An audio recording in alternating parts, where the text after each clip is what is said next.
आज कक्षा 12 के विद्यार्थियों के लिए है संस्कृत का पेपर है, मॉडल पेपर बोर्ड एग्जाम 2023। यह मॉडल पेपर बहुत ही इंपॉर्टेंट है। बोर्ड एग्जाम देने से पहले 1-2 बार जरूर देख लेना, तब आप एग्जाम देना। 90% यही प्रश्न पत्र से आपके क्वेश्चन पेपर में मिल जाएंगे।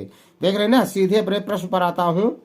देख रहे, समय 3 घंटा 15 मिनट है। आपको 15 मिनट पढ़ने के लिए है। क्या करा, प्रारंभ के 15 मिनट परीक्षार्थियों को प्रश्न पत्र पढ़ने के लिए निर्धारित है। निम्नलिखित गद्य खंड पर आधारित प्रश्नों के उत्तर दीजिए। 2x5 देख रहे हैं तो इसको आपको पूरा दिखाई दे रहा होगा, इसको पढ़ना है आपको पहले विधिवत। उसके बाद उपयुक्त गद्यांश की पुस्तक और लेखक का नाम लिखिए।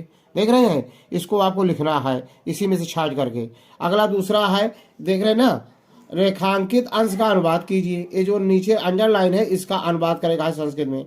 तीसरा है, कादम्बर्या वर्णिम अकर्ण्य प्रहर्ष निर्भरा कासित केन वरा दत्ता का हृदयात अव्यतिरिक्तासी।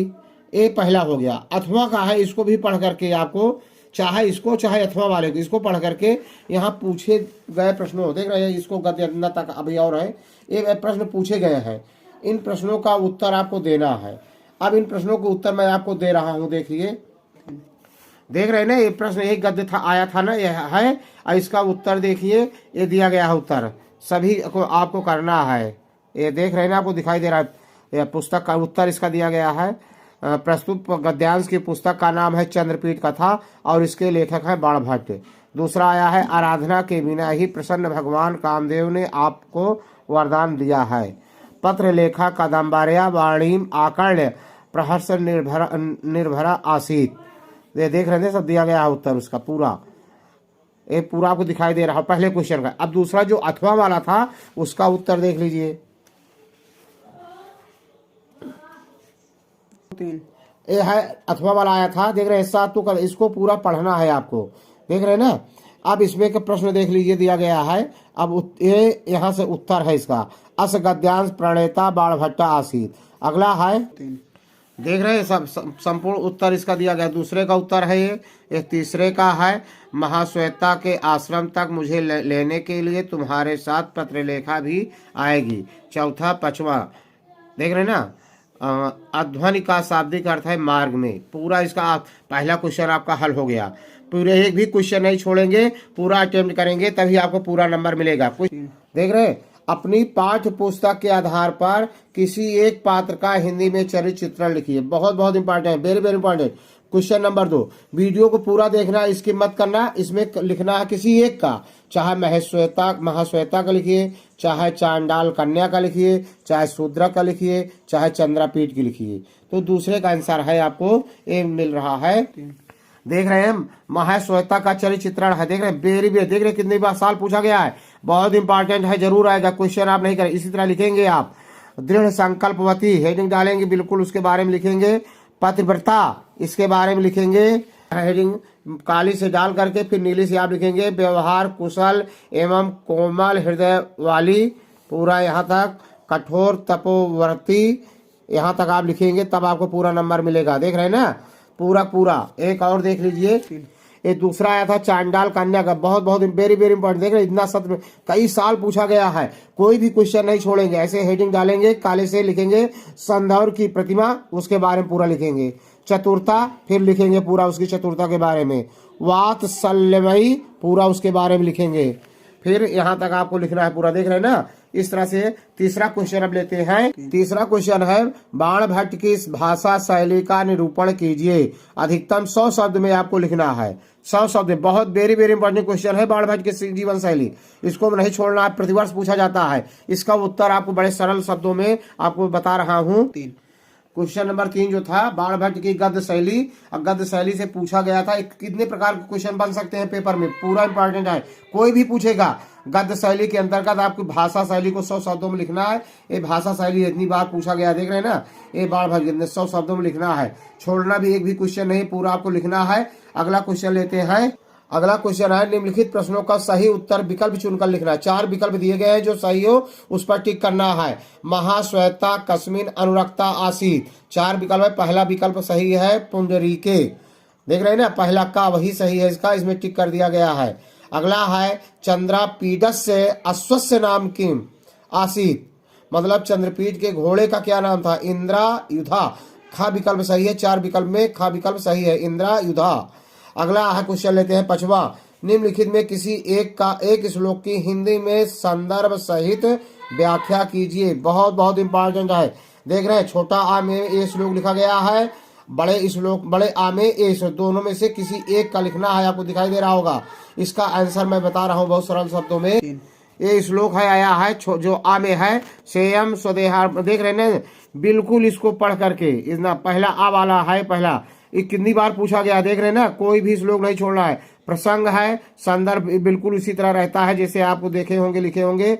देख रहे हैं, राजा दिलीप अपने पूर्व प्रस्तुत प्रस्ताव को दोहराते हुए कहते हैं। हिंदी व्याख्या एक भी नहीं छोड़ेंगे, बहुत ही इंपॉर्टेंट है, मोस्ट इंपॉर्टेंट क्वेश्चन है। अगला इसका लेते हैं, दूसरा है ये जो श्लोक आया था, तस्मिन छड़े पालितु प्रजानाम मृत्यु पश्चाता। देख रहे हैं ना, इसको पूरा पढ़ करके कितनी बार पूछा गया है। देख रहे हैं ना, संदर्भ सहित व्याख्या करना है, इसको पूरा लिख देंगे।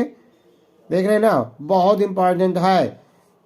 अगला क्वेश्चन लेते हैं अधोलिखित। अगला क्वेश्चन नंबर 6 है, अधोलिखित में से किसी एक श्लोक की संदर्भ सहित संस्कृत में व्याख्या कीजिए। देख रहे हैं ना, ये बहुत ही इंपॉर्टेंट है। दोनों में देख, दो आ और बड़ा आ दिया गया है, इसमें से एक जरूर आएगा। हम इसका आंसर आपको बड़े सरल शब्दों में दे रहे हैं।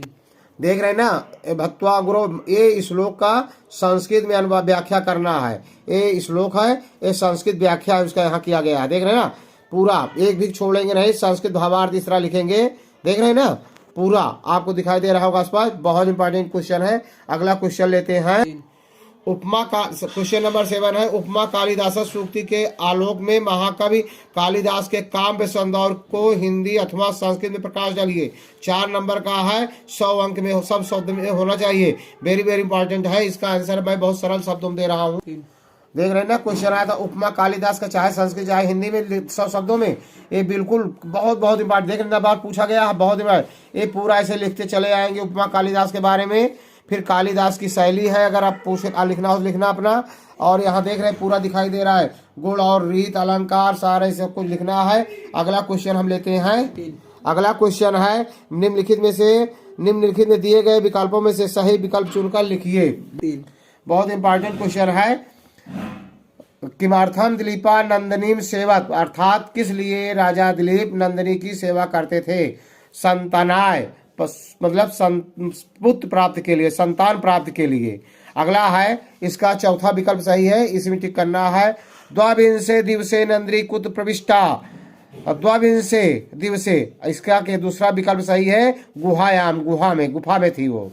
अगला क्वेश्चन है 9वां, अधोलिखित खंड से किसी एक अंश का हिंदी में ससंदर्भ व्याख्या कीजिए। बहुत बहुत इंपॉर्टेंट है। अर्थो, दूसरा वाला बहुत ही, अर्थो ही कन्या पर की तामद संप्रेम प्रही, बहुत इंपॉर्टेंट है।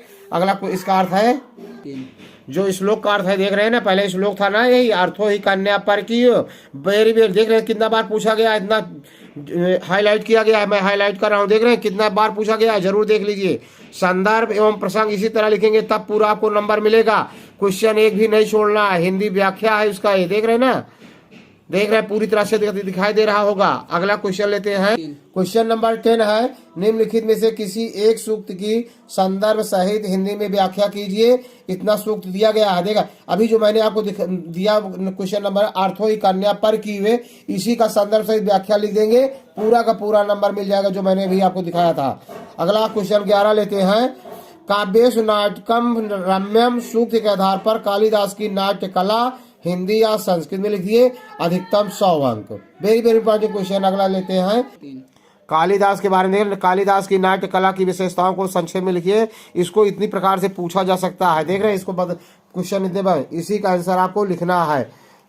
ये उत्तर आपको दिखाई दे रहा है, यहाँ से है, अच्छी तरह से आपको दिखाई दे रहा होगा, अच्छी तरह से आपको देख रहे हैं। घटना संयोजन, घटनाओं की सार्थकता, पूरा हेडिंग डाल करके बढ़िया पूरी अच्छी तरह से लिखेंगे, तब आपको पूरा नंबर मिलेगा।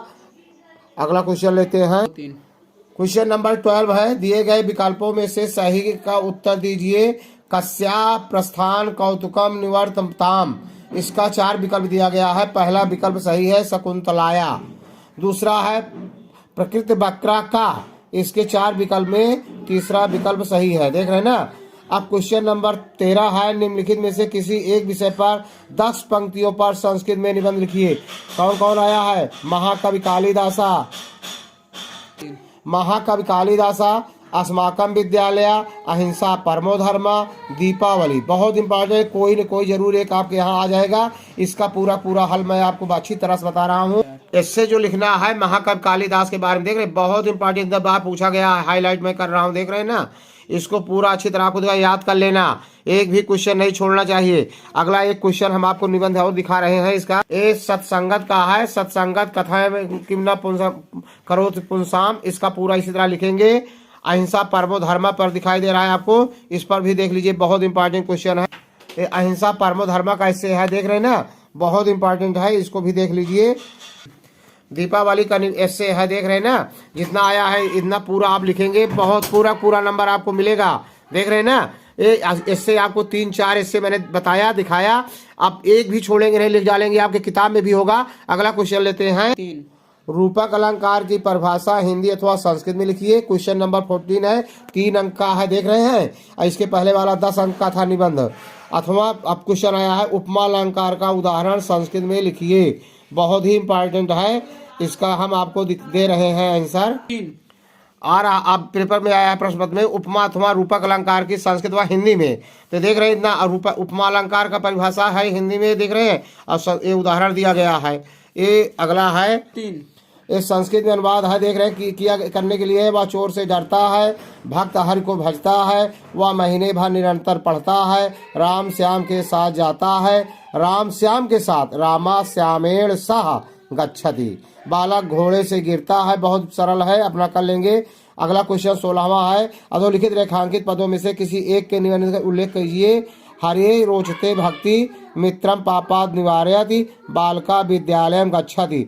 विद्यालयम द्वितीय विभक्ति है, हरे चौथा विभक्ति, पापाद पंचमी विभक्ति है। इसमें किसी एक का करना है।